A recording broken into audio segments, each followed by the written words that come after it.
Do you not see how the world turns its gaze upon her, as if she were an exhibition of disgrace? The ballroom shimmered under a constellation of crystal chandeliers, their golden light fractured into 1,000 glimmers upon the polished parquet.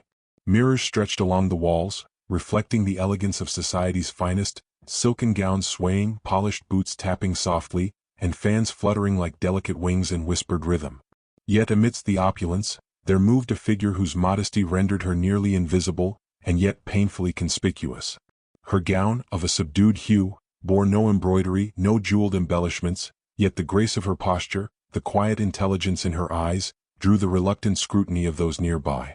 Whispers began as gentle currents, barely audible, but quickly intensified into a tide. "She dares to appear so," one noblewoman murmured, voice dripping with venomous curiosity. Another tilted her chin, lips curling in disdain. The heroine's cheeks betrayed the heat of embarrassment, though her chin remained high. She navigated the throng with careful, measured steps, each movement a delicate negotiation between dignity and the invisible chains of judgment. Near the far end of the room, a man stood apart, tall and commanding, observing the scene with the practiced eye of a master of society's intricate ballet. The Duke, the most eligible and enigmatic figure of the season, noted the subtle tension that clung to her as one might sense a storm approaching. His gaze was steady, piercing, yet not without an undercurrent of something more, a restrained admiration, a protective curiosity, a spark of intrigue that had eluded even the most calculating of his peers. Amidst the whispering and soft tinkle of crystal glasses, a lady approached the Duke, her movements calculated and silent. She leaned in close so that only he could hear, and whispered the words that would set the night aflame. "Your fiancé is betraying you. They're coming tonight." The phrase fell like a delicate but lethal blade, slicing through the comfort of pretense and decorum. The Duke's brow furrowed imperceptibly, a faint shadow crossing his otherwise composed visage. The heroine, unaware of this whispered counsel, felt only the weight of countless eyes upon her. Every sidelong glance, every rustle of fabric seemed magnified, echoing the silent accusation of society. She could feel the sting of humiliation, yet beneath it, a fragile thread of defiance remained, an unspoken insistence that her dignity would not crumble, no matter how merciless the scrutiny. Her hands, folded delicately before her, trembled slightly as she caught sight of the Duke's eyes upon her. They were not eyes that judged harshly, but eyes that measured and considered, that hinted at understanding where others offered only derision. And in that instant, a subtle but undeniable connection took root, a bridge between isolation and recognition, between vulnerability and protection. The murmurs swelled as a scandalous story, half imagined, half true, began to circulate. The heroine's heart quickened, yet she moved with composure, aware that each step she took was observed, interpreted, and weighed by 1,000 unseen arbiters of propriety. She had entered the hall as a figure of gentle dignity, but already she was becoming a symbol of something else, of courage in the face of scrutiny, of the quiet power of restraint, of the possibility that the world's judgment might yet be defied. And then, just as the tension seemed unbearable, the Duke took a single step forward, subtle yet deliberate, positioning himself where both their paths might converge. The air, thick with perfume and anticipation, seemed to pause for the fraction of a heartbeat. Eyes, whispers, and judgmental glances continued around them, yet in that suspended moment, it was as if the world had narrowed to a single point of recognition. He had seen her. The final echo of a whisper drifted through the ballroom, "They are coming tonight." And with it, the promise of inevitable confrontation. A night poised between scandal and revelation began to unfurl. The heroine's pulse quickened, her resolve tightening, and the Duke's gaze lingered, a silent vow of attention, of reckoning, and perhaps, of something far more profound. In the golden glow of chandeliers and the shadows of judgment, a story of shame, courage, and forbidden intrigue had begun, and nothing would remain unchanged by the night's unfolding. Some gifts carry more than ribbon and paper. They carry intent and peril. The morning after the storm, the city wore a damp, silvery sheen, as if the heavens themselves had washed away the traces of the previous night's grandeur, leaving only a faint scent of smoke and rosewater in the air. Carriages rattled over cobblestones, their wheels slick with rain, while shopkeepers swept the thresholds of their polished establishments, oblivious to the undercurrents of scandal that rippled through the nobility. Within the quietude of her modest quarters, the heroine found a small package resting upon her writing desk, sealed with an unfamiliar crest. The paper was heavy, cream-colored, and crisp, as if chosen with deliberate care. A single crimson ribbon held it closed, curling like a whisper of invitation. She hesitated, fingers trembling, heart quickening with anticipation and apprehension. Gifts in her world were rarely innocent. She untied the ribbon, revealing a single rose, freshly cut and scented with the softest perfume, and beneath it, a folded note, the ink a deep, solemn black. For courage in the face of the world's cruelty. Know that you are not unseen. Her breath caught. The words were simple, yet they carried the weight of quiet observation, of protection, of intent that bordered on audacity. The rumors, however, did not wait for explanation. Within hours, whispers began anew, spreading like wildfire across drawing rooms and salons. She receives trinkets from unknown admirers, a lady remarked with a sharpened tone, tilting her fan to obscure a smirk. And from whom, pray tell, if not someone seeking scandal or conquest? Another nobleman, overhearing, shook his head with exaggerated gravity. The city's social engine churned relentlessly. A simple rose had become a catalyst for gossip, a symbol of audacity and a spark for envy. The heroine's eyes, normally so steady, flickered with a mixture of apprehension and something far more complex. She recognized the hand behind the token, not by crest nor seal, but by the unmistakable precision of thought, the keen understanding of the subtle heartbeats of propriety and transgression. And yet, even as she discerned it, she felt a thrill, danger wrapped in protection, attention wrapped in challenge. Meanwhile, the Duke, aware of the circulating murmurs, remained a silent observer, calculating his movements as a general surveys a battlefield.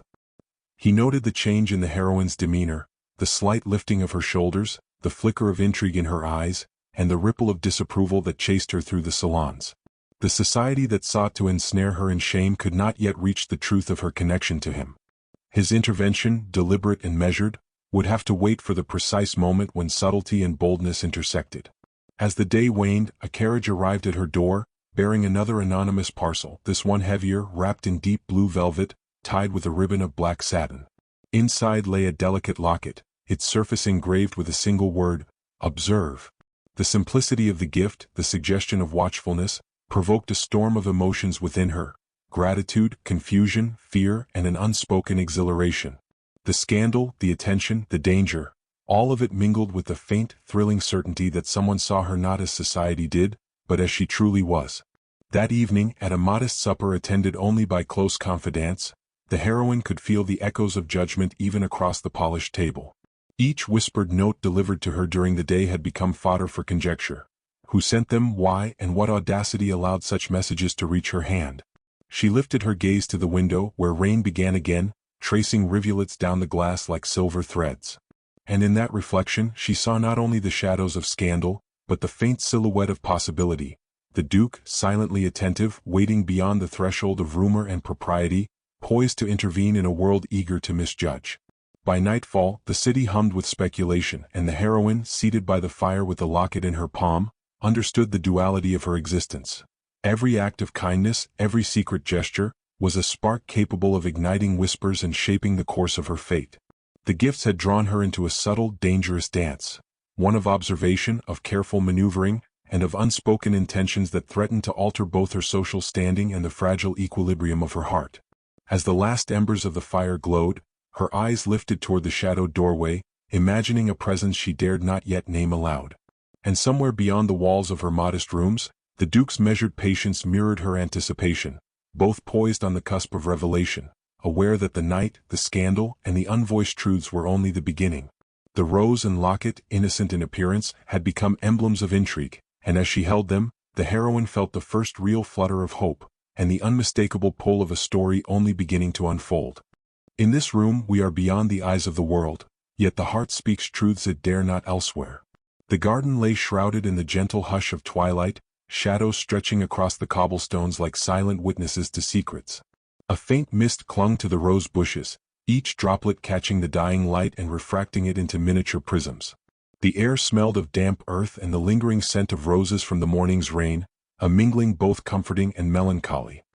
Here, removed from the scrutinizing gazes of society, the heroine moved with a hesitant grace, her fingers brushing against the iron railing of the veranda, grounding herself in the tactile world even as her thoughts swirled with trepidation. He was waiting, as he always seemed to when necessity outweighed decorum. The Duke's presence was both commanding and quiet, a paradox that had intrigued and unsettled her since their first encounter.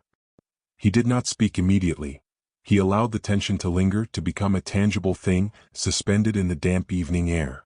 His eyes, sharp yet unreadable, followed her approach, noting the slight quiver of her hands, the controlled lift of her chin, the way her breath came in measured intervals. He understood the language of restraint, the poetry of silent confession. "I have been told," she began, her voice barely more than a whisper, yet carrying across the small distance between them, "that my life is a stage for the amusement of others. That my every gesture, my every choice, is observed and judged. And she paused, drawing a shuddering breath, "I fear I have no shield against it." He stepped closer, but not intrusively, each motion deliberate, measured, as though the space between them were sacred. "And yet," he said softly, "here you stand unbroken despite their eyes and tongues. Few possess such strength in the face of relentless scrutiny. Few indeed." Her gaze dropped to the wet cobblestones. "Strength is not always courage," she murmured. "Sometimes it is merely endurance. And I grow weary of pretending to endure what I wish to escape. I wish," her voice faltered, a quiver betraying what her composure had hidden. "I wish for a truth even if it comes at cost." He extended a gloved hand, hesitating only for a heartbeat, then allowing it to hover near hers. "And truth you shall have," he said, his tone carrying the weight of promise and restraint alike. "Not the truth spun by whispers and rumor, nor the truth forced upon you by society, but the truth of what I see. You are more than the judgments cast upon you. You are remarkable." A shiver ran through her, though whether from the evening chill or the force of his words, she could not discern. For the first time she dared to look at him fully, to see in his eyes not the indifference or calculation of a man accustomed to society's games, but a quiet, unwavering recognition. A truth she had longed for, yet never permitted herself to expect. "I do not know what you mean," she whispered, the vulnerability in her voice rare and raw. "Why would you care for what becomes of me?" "Because," he replied, stepping closer, the faint scent of leather and cologne mingling with the evening air, "I cannot abide the world's cruelty when it threatens those capable of such dignity. You must understand, my attention is neither idle curiosity nor indulgent whim. I am compelled to act, though my methods must be measured. To shield you is not to coddle you, but to ensure the truth of your worth remains unassailed." Her hands found his, tentative at first, then with a growing certainty, as if drawn by an invisible cord. "I have hidden," she admitted, "so much of myself, so many thoughts and desires. I feared that to reveal them would make me a target, or worse, render me unworthy of notice. And yet," he said, lifting one hand to gently brush a strand of damp hair from her forehead, "here you are, unafraid of revealing even the smallest part of your heart to me. That courage, real courage, is more telling than any gown, any jewel, or any carefully chosen phrase. You have shown me who you are, not what society wishes to see." Her breath caught, a fragile tremor betraying the storm of emotion roiling within her.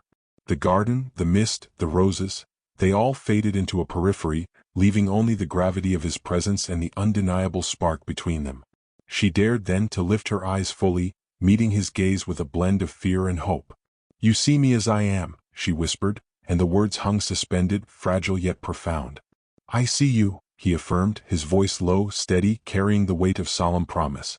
"And I will not allow the world to obscure what is plainly evident to me, your worth, your grace, and, if I may be so bold, your right to choose who stands beside you."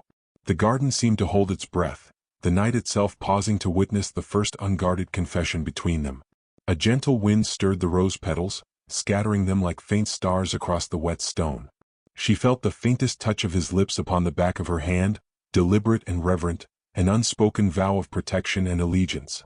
For the first time that evening, the heroine felt the possibility of a future unshackled from society's cruel gaze. The scandal outside the garden walls, the whispered warnings, and the clandestine observations had not vanished, but within this fragile cocoon of shared confession, they were powerless. And as they stood there, hand in hand, hearts quietly aligned, the night held the promise of revelation yet to come, a promise that the next steps, though perilous, would no longer be faced alone. "I will not let the world dictate what is ours. You are mine in truth and in heart." The grand ballroom glowed like molten gold under the weight of 1,000 crystal chandeliers, each light reflecting the polished pride and expectation of London's elite. Conversations wove around the space like silk ribbons, murmurs of admiration, envy, and rumor tangled in a tapestry of society's gaze. Yet amidst the glittering throng, the heroine moved with quiet resolve, her every step measured, her posture unyielding. She had endured whispers, endured scandal, endured the weight of invisible judgment, and now she would confront it not in fear but with deliberate courage. The Duke appeared beside her as if drawn by gravity itself, the precision of his timing unmistakable. His presence was magnetic, a counterpoint to the cacophony of society's curiosity.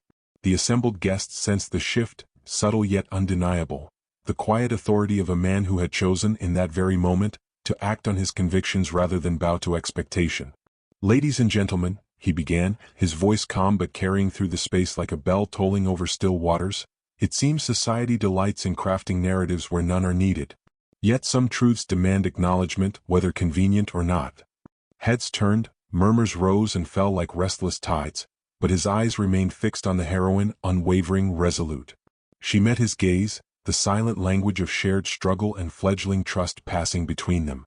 Her pulse quickened, not with fear but with the exhilaration of recognition, of being seen unshrouded by pretense. The Duke took a deliberate step closer, lowering his voice so that only she could hear. "I have observed the duplicity, the whispers aim to diminish you, to bind your spirit with shame. But I will not allow it." The guests leaned forward unconsciously, curiosity piqued, yet they could not decipher the precise nature of the interaction.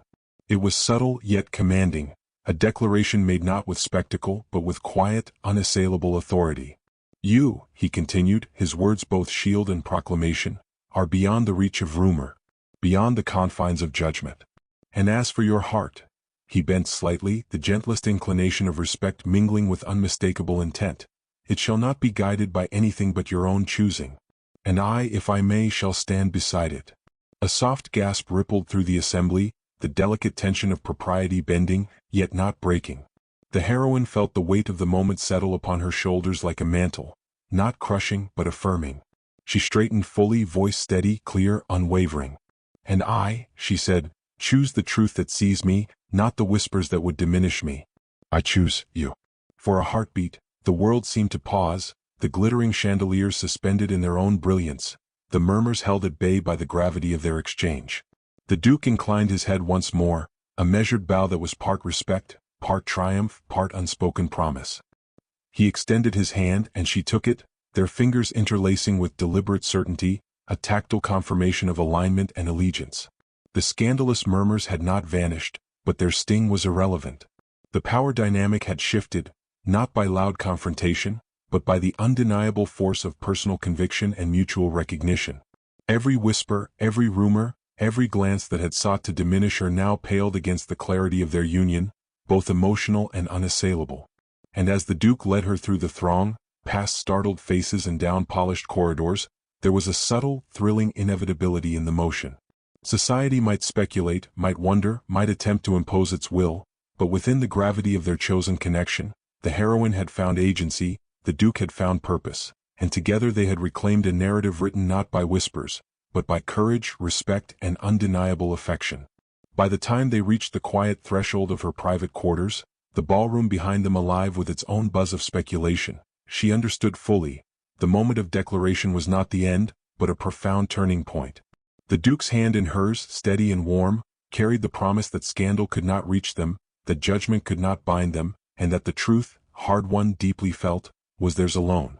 In the stillness of the night, amidst faint echoes of clinking glasses and soft laughter, the heroine's heart finally exhaled. She had faced society's glare, the perils of misjudgment and the sting of rumor. She had chosen and had been chosen. And in that choice, in that quiet, unshakable resolution, the first true freedom of her life unfurled. "Let them speak what they will. Here and only here, your heart belongs to me."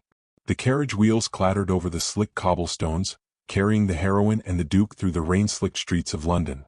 Gas lamps flickered like sentinels along the way, casting elongated shadows that mirrored the tension coiling in her chest. Behind them, the city murmured with rumor and speculation, yet within the warm, enclosed carriage, all that existed was the steady rhythm of their breathing and the unspoken gravity between them. He reached for her hand, fingers brushing hers with deliberate care, and she allowed the touch, feeling a surge of quiet certainty course through her.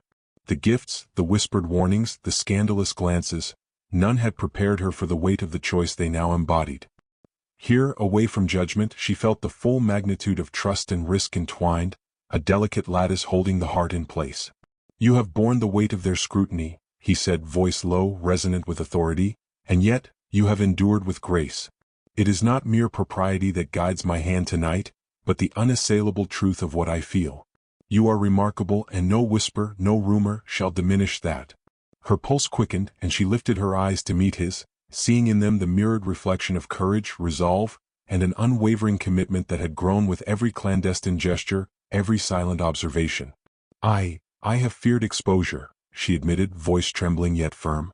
"I have feared that revealing even the smallest part of myself would render me vulnerable, and yet here, with you, I feel the strength to speak the truth of what I cannot hide." He inclined his head slightly, a measured motion of both respect and profound intent. "Then speak it," he urged, "and let it stand against the world. Let no murmur, no accusation, no shadow of scandal sway what we know to be true." The carriage slowed, halting before the grand entrance of her residence, rain dripping in silver strands from the eaves. Stepping out, they were greeted by the faint hum of the city, still alive with curiosity, yet they moved with deliberate composure, each stride a quiet defiance of the invisible chains of judgment. He offered his arm, and she took it without hesitation, a symbol both subtle and profound: solidarity in choice, unity in resolve. As they ascended the steps, their hands entwined, the heroine felt the culmination of every whispered warning, every scandalous token, every private confession coalesce into a single, undeniable truth. Here at last the narrative was theirs to shape. The stakes of propriety, the sting of rumor, the oppressive gaze of society, all fell away before the weight of their conviction. Inside, the warm glow of candlelight and the muted fragrance of roses greeted them, the world outside fading into irrelevance. He drew her into the small, intimate space, hands resting gently at her elbows, eyes locked upon hers with an intensity that left no room for doubt. "Here," he whispered, voice hushed yet absolute, "you are safe. Here your heart is seen and your worth recognized. No judgment can reach this space." She leaned slightly toward him, the tension coiling within her loosening into a fragile, exhilarating freedom. "And I," she breathed, "see you as you are, and I trust that truth more than all the world's whispers." A subtle, mutual smile passed between them, a quiet, unspoken acknowledgement that every trial, every moment of uncertainty, had led to this nexus of clarity and choice. He brushed a tender kiss upon her hand, deliberate and reverent, sealing a promise that no scandal could undo, no rumor could touch. Outside, the city continued its restless hum, yet inside that luminous room, two hearts beat in perfect accord. Their connection, forged in adversity, scandal, and whispered truths, had emerged unbroken, unassailable, and infinitely precious. The heroine felt a weight lift, replaced by the profound exhilaration of being fully seen, fully known, and fully chosen. And as the night deepened, shadows stretching long across the polished floors, they stood together, hand in hand, poised not just against society's gaze, but above it, sovereign in their own narrative. The scandal would persist, the whispers would continue, but it mattered not. They had claimed the ultimate truth, that love, recognition, and agency were theirs to command. In that quiet, radiant triumph, the heroine exhaled, and the Duke's steady presence beside her promised that whatever storms might follow, they would face them together. The city could whisper, the world could judge, but here, in the sanctity of their union and the clarity of their shared choice, nothing could diminish the profound, unshakable reality of what had begun and what would endure.